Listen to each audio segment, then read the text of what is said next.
Well, whether they truly do have the fastest car, we'll have to wait and see. One thing's for sure, and you can see the finger in the air there. Sebastian Vettel is on pole for the Turkish Grand Prix. And Eddie, we've seen it so many times already this season. Another breathless quali. Well, we all got it wrong. Well, maybe David didn't get it wrong. He was going for all 4 Red Bull drivers, which probably is a bit like the situation, having 4 horses in a race. Fantastic. I mean, no one realised. I was overwhelmed by what Barrichello did. He didn't look as if he had a prayer, and he got it up to where he did. Fantastic. Fantastic qualifying. Very exciting. You can see there Jenson Button in the queue. He faces the unfamiliar position of not being first on the grid. Let's have a look at Jenson Button's onboard first of all, as Sebastian Vettel makes his way in to be weighed. What do you make of this lap, David? Well, he missed the apex there as we joined him going through turn 1. Probably cost him a little bit of time because you've got that long drag up the hill here, up into turn 3, up over a blind rise actually. So, and drivers are obviously missighted as you go through 4 there. Hit the apex nicely. This is actually a lot of lap time in turn 5 here. See a big kick of understeer as he goes through the apex. So, you know, that masterful technique he's had in the previous Grand Prix of unleashing the single lap at the end of qualifying hasn't quite come together here. Up the hill through turn 7 there, all look very tidy. As Martin said, he drives like he's got his granny in the back. He's such a smooth driver, it's fantastic. Even through turn 8, unlike some of the other drivers, he's not resting his head on the side of the cockpit, so obviously his supreme fitness showing through. Down into 9, a little bit uncertain there through the apex. Of course, a big difference in this part of qualifying Q3 is that they are running with fuel on board, so they're having to adapt to the car. Having run in the first 2 sessions on low fuel, all the way along the back straight here, you can't make any difference as a driver as long as you're pushing the throttle as hard as you possibly can. Can make a lot of time on the brakes here, down into turn 12 through 13, a little bit hesitant, but the Brawns have been good through this apex. Again, looks like he's fighting with understeer in this particular lap, a little bit oversteer when he opens the throttle. Finishes lap, I don't think he'll be too disappointed with second in the grid. Yeah, it's great to see how smooth he is actually, and if he does drive like that with his granny in the car, he's got a brave granny. Let's find out what Ross Brawn made. Well, Ross, I get the sense that you're not too disappointed not to be on pole. Well, obviously we would have liked to have been on pole. I think it depends what the fuel weights are now. So it looks like it's going to be a pretty exciting race tomorrow, and with the main protagonist. But how do you read it? Because Red Bull, it looks like, are trying to do what they tried to do in Monaco. Yeah, I mean, normally we're a little bit behind them in qualifying without fuel, and then we come back when we put the fuel on the car. And if that's the case today, then you'd have to presume they've got less fuel, but we can't tell that yet. But you're satisfied with your own car's performance? It matched up to what you thought they'd do?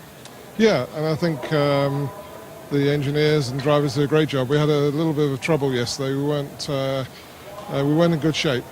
And I think they did a great job overnight to recover the situation. The guys here and the guys at the factory also do all the analysis and join our debriefs in the evenings and rack their brains as to what we're going to do.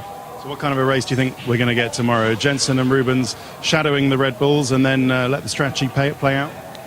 Yes, I mean, the prime tyre is very consistent, so it's whoever can go long at the pit stops. I mean, we're on lap 17. So we'll see what they're on. If they're longer, then they've got a strategic advantage. If they're shorter and we can stay with them, then we have. So we're going to wait to see the numbers now. Thanks, Ross.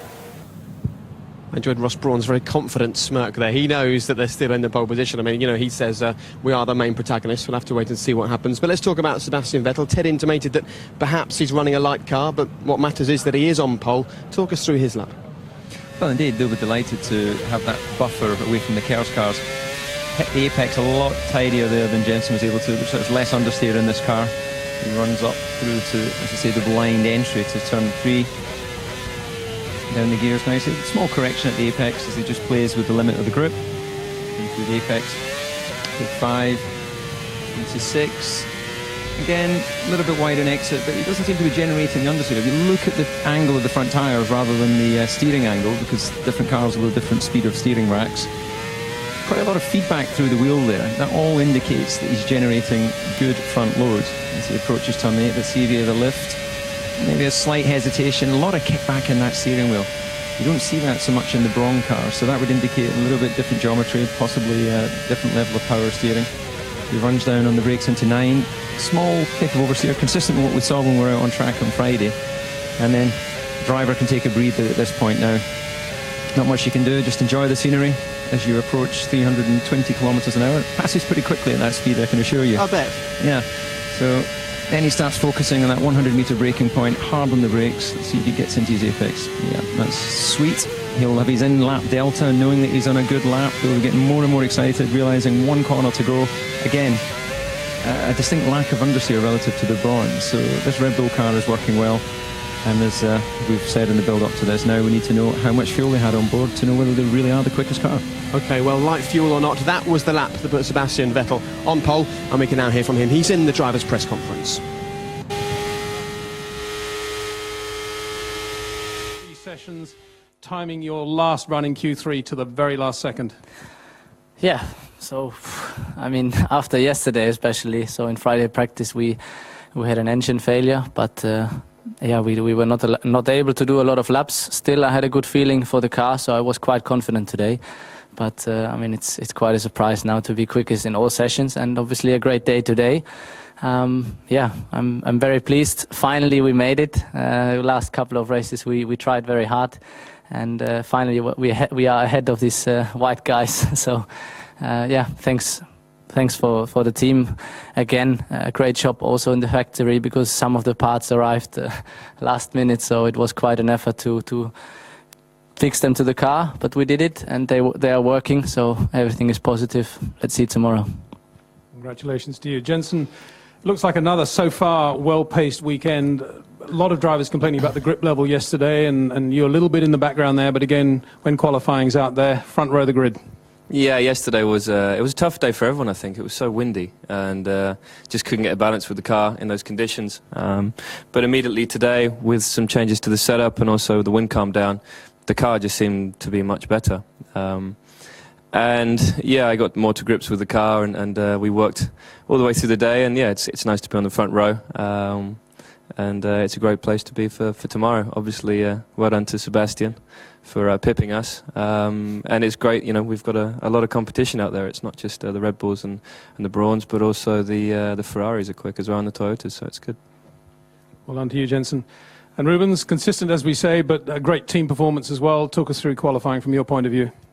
Qualifying went great. I mean, I had a bit of a worry on quali 2 because I had a used set, and then when I put a new set, I had a bit of traffic, so I wasn't sure if I would have made it. But I was on the 10th.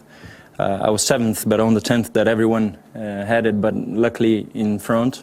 And quali 3 went quite well. I choose to run the prime tires, and I think it was a good choice, but you never know which one is the better one in those conditions. I had 3 laps. I wish I could have pushed it a little bit more on the second lap, but I had traffic again, because timing on this final qualifier is everything, and there are lots of cars coming out of the pits while I was on my lap already. But very well, very well. I mean, everything is so close, and I have a good car, and I'm quite happy. Well, it was close in qualifying. How will it be in the race? As things stand, it's Red Bull from Brawn, from Red Bull. And for the first time, maybe, Eddie, as long as we don't see guys getting stuck behind any heavier KERS cars, we could see a proper battle between the two front runners in Formula One. This could be a major titanic battle, as you rightly say, because you've got all the protagonists up there at the front, and we still don't know what the fuel is like. But my guess is the difference in tyres is also so little in this particular case. Maybe 1/10 between the soft and the hard tyre, and look what Rubens did. He did 3 laps in a row, and quicker and quicker and quicker. So he's on the hard compound. I think he did an outstanding job today. And one man who struggled, of course, you just saw him there, Lewis Hamilton, 16th position. He'll start on the grid.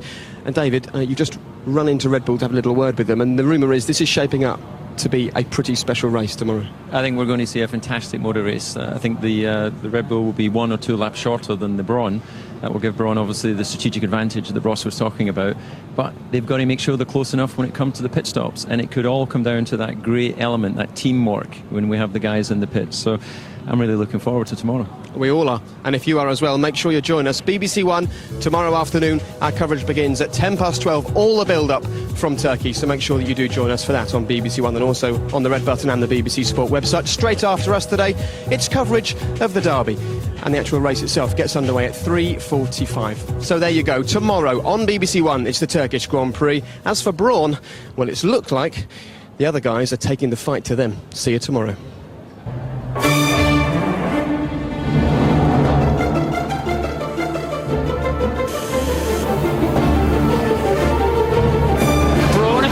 challenge on their hands this afternoon. That is a fairground ride he's having there. Oh, no, that wasn't right. And Hamilton is out.